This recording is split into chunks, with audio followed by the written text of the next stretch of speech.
Hi, my name's Phil. I like talking about politics, and in this video I'd like to briefly discuss the awesome Rejoin march yesterday, which the right wing are falling over themselves to attack, which is progress. But also pick up on a theme from one of the speakers about the hidden costs of Brexit, which I don't think I've mentioned for a while, but maybe deserves a bit more focus. But first, if you'd like to be notified of daily news and politics, please subscribe to the channel. So we had the second National Rejoin March in London again yesterday. Last year, because I hadn't been to London over 2 decades and I don't really like travelling, I only trusted myself to get to one place. So I didn't actually go on the march. I just went straight to the end part. This year, with more confidence, although misplaced confidence, as it turns out, I reckoned I could find 2 places in London. So I took part in the march, and despite the efforts of the right-wing press and commentators to downplay the scale, it was tens of thousands of strong again. And I'll be keen to find out a reliable figure for attendance. I contacted the Met Police press office. I thought, well, they'll be the people. And they told me they don't give out the numbers, which is a bit of a shame, but I thought they did. But anyway, GB News claimed, oh, it's fewer than 2,000. I thought, my goodness me. If you were in the middle of it and you stood on the pavement and looked up and down the road, you would see more than 2,000 in one little scan around. And the march went on for a very long time. It ended a very long time after those at the front arrived. So why would the likes of GB News be trying to downplay the scale of it? Last year, it was almost completely ignored. This year, they felt the need to misinform about it. I'd say they were a little concerned, wouldn't you? And this is why it's important to get to events like this, if you're able. Visibility. I said ahead of the event, the importance of going is that the Brexiteers will always try to claim that hardly anyone's supporting it. And that's what they've done. They've got, oh, hardly anyone turned. It was a bit of a damp squib. They need this will of the people narrative. So they need to claim that actually there's very few. There's only a few cranks opposed to Brexit. They need to claim that hardly anyone's taking part in marches like this. And they need to be wrong. And they need to be provably wrong. In fact, I'm going to pay more attention next year, I think, to actually recording the scale of it.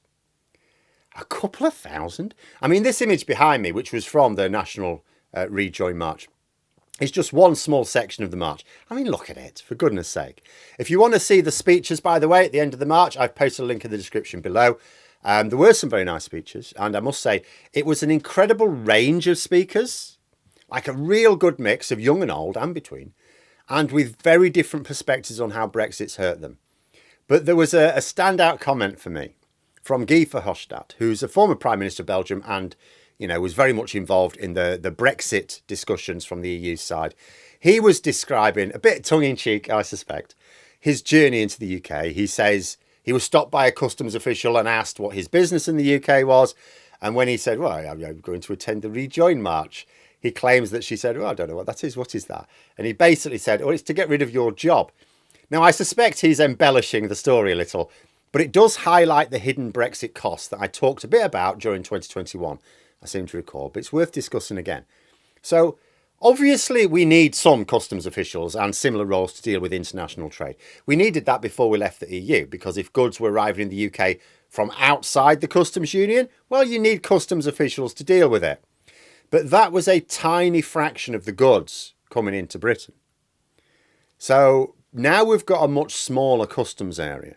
So way more of our goods, 100 times more in fact, literally, are coming from outside our customs area. So we need a lot more staff to deal with it.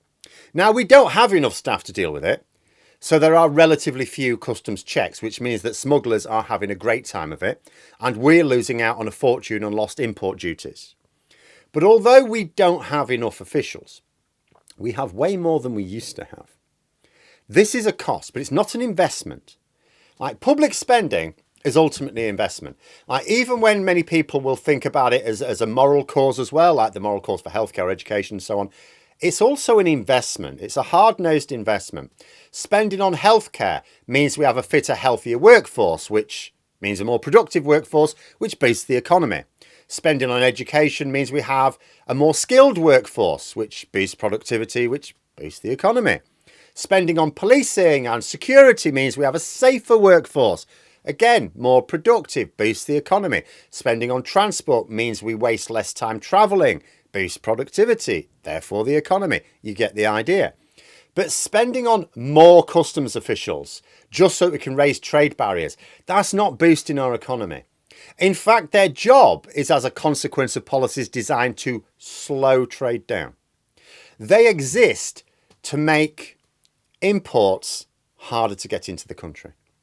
So the British-based businesses which need to import goods, whether to sell on in this market or just to use as part of their own production, they're impeded.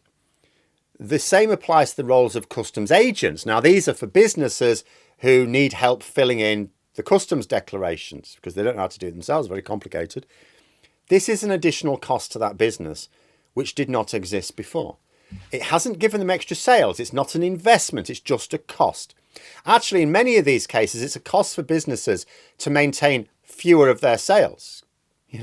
So it's like paying a fee for having a less productive business. Then there's the vets that are needed to fill in health certificates. Now, not only is this applying pressure in a country where we already don't have enough vets to actually look after animals, but it's another cost as well. It's not an investment. Another extra cost for no extra investment. And rejoining the EU would reverse all of these costs. If we rejoin the EU, we can save costs on customs and standards, paperwork and officials. And it's not like those officials, they'll have no jobs. Yes, they will, because we've got loads of job vacancies in this country. We can't fill them. It would, in fact, ironically, because we've got more people having to do jobs like customs agents, customs officials, we need more vets to deal with the health certificates and so on. That means we have more vacancies going unfilled. Do you know what that means? We need more immigration. We need more immigration, you see, because we've got more people doing non-jobs, right? Rejoin the EU, we can have those people doing real jobs that boost our economy. Do you know what I mean? Also, we could sell more because our trade routes will work more efficiently again. They won't get gummed up with these customs and standards controls. When you think about why people voted for Brexit in 2016, there were lots of reasons, of course. Lots of people had lots of reasons. But a great many of them were attracted by the promises of cost savings. You'll save on your food, your clothing, your energy bills. There are no cost savings. Actually, the costs have gone up. But people will still vote for cost savings, won't they? Of course they will. They wanted it then, they want it now. Well, rejoining the EU would save costs. Leaving the EU did not make things cheaper, but rejoining would, provably so. Perhaps we need to emphasise this message a bit more. And going back to the march yesterday, I will just point this out. On social media, if you're on social media, certainly if you're on Twitter, you can't fail to have noticed. The Brexiteers are really going to a lot of trouble to try to convince people that it was poorly supported. Well, it was not poorly supported. There will always be lots of people who can't attend events like this. It was enough of a trek for me. It took me all day. I set off at 6:45 in the morning, got back at like 9 o'clock in the evening. I'm in the middle of Britain. My utmost admiration to people who came down from Scotland for it. But if you didn't go just because you didn't think it would make a difference, like if you could have gone, but you just thought, it's not going to make a difference. If you thought that because the mainstream media are ignoring it, which they are, that there's no point, I would say look at the reaction from the champions of Brexit.